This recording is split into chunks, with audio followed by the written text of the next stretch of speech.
Hey, what's up guys? So in this video, I'm just going to share more information about OpenAI integration. So ano ba talaga yung main purpose nito?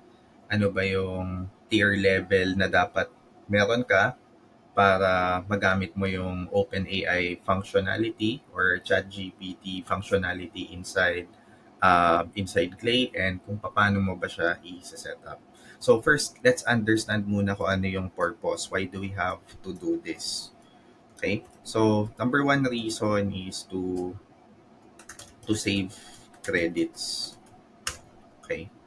In my previous videos, pinakita ko sa inyo na every time nagagamit ka ng Claygent or ChatGPT functionality, it would cost you some credits per row. So, medyo magastos siya dahil with the $159 plan, you can only get 2,000 credits. And yung 2,000 credits na yon, pwede mong ubusin yun in a couple of days if hindi ka mindful with the credits. So, very important na you have OpenAI integration to save credits when using Claygen and ChatGPT or OpenAI. Yan. So, yan yung number one purpose. So, what's number two? There's actually no number two. Ito lang talaga yung main purpose na integration between OpenAI and Clay para makapag-save ka ng credits at instead gamitin mo na lang yung tokens mo para makapag-execute ng commands sa Claygen and ChatGPT. Okay? So ano naman yung tier? Okay? So I'm gonna send you this link so that you guys can also review this by yourself kasi to be completely transparent, hindi ko to nabasa, hindi ko inalam lahat ng details na meron dito. I just focus on the usage tiers na nakalagay dito. So, kapag nasa free plan ka or nasa tier 1 plan ka, if integrate mo yung OpenAI with Clay, you are going to see an error kapag ka nag-run ka ng command. So, here's an example, but this one is a tier 3 account. So, for tier 3 account, meron pa ring prompt na mag-run ng slow enrichment because nasa mababang tier lang yung OpenAI natin. Okay? So, nasa tier 3 na yon. Kapag ka nasa tier 2 ka, um, based on my experience, magagamit mo yung OpenAI pero mabagal. Okay? Tier 1, hindi mo magagamit yung OpenAI. Okay?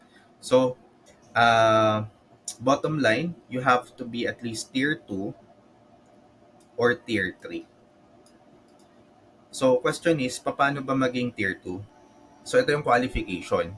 For you to become tier 2, you have to pay at least $50 and then magiging tier 2 ka 7 days since first successful payment. Ayan.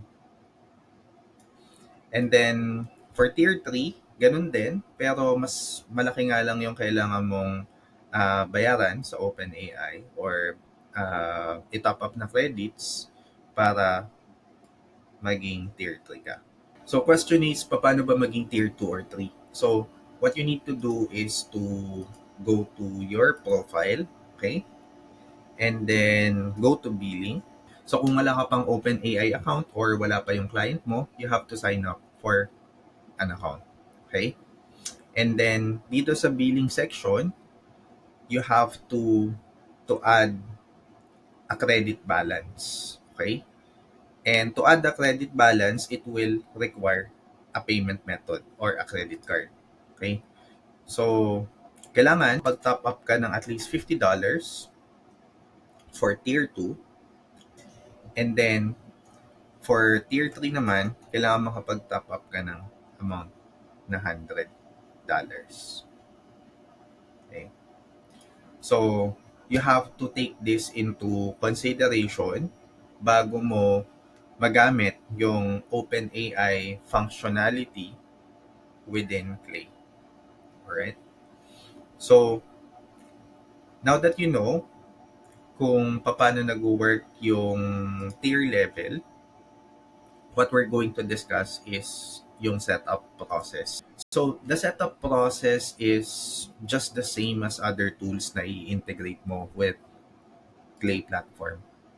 So, kailangan mong kunin yung API ng OpenAI, right? So, for you to do that, you have to go here, dito sa section na to, and then select API keys. Okay? So, in this section naman, what you need to do is to go to create new secret key, and then you can name it as a test key. So once you are in here sa API key section, all you have to do is just to create new secret key and name the key. Okay, optional lang daw naman. Okay, so create secret key and then you copy this. So you can save the API key nga pala in your notepad so it says here that you have to save the secret key somewhere safe and accessible. So it could be in your notepad or in a Google document. So sabi dito, for security reasons, hindi mo na makikita ulit itong secret key. And if you lose this key, you need to generate a new one. So make sure to save this one. So you just have to copy this and then punta ka lang sa Clay platform. Then go to workspace settings. Tapos select connected accounts. And then click on add account.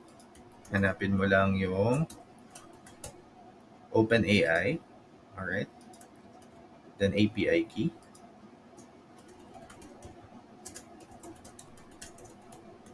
Okay. Then we're gonna save this. Okay. So, for you to check kung successfully save ba siya, punta ka lang dito sa OpenAI and yan, makikita mo na successfully added siya as of July 10. So, to recap, we've covered 3 things dito sa video na to. So, first is yung purpose. So, we would like to save credits. That's why we have to do this. Number 2 is we need to be at least tier 2 or 3 to use the OpenAI integration. And then number 3 is the setup process. So, the setup process is not different with other tools. Kailangan mong kumuha ng API and kailangan mo siyang i-add dun sa Clay platform. So, that's pretty much it for this video. I hope I was able to provide a clear information around OpenAI integration. And if you got any questions, just message me directly on Slack. Or if you are watching this video outside my community or my organization, just feel free to comment down below and I'll make sure to answer it. Cheers.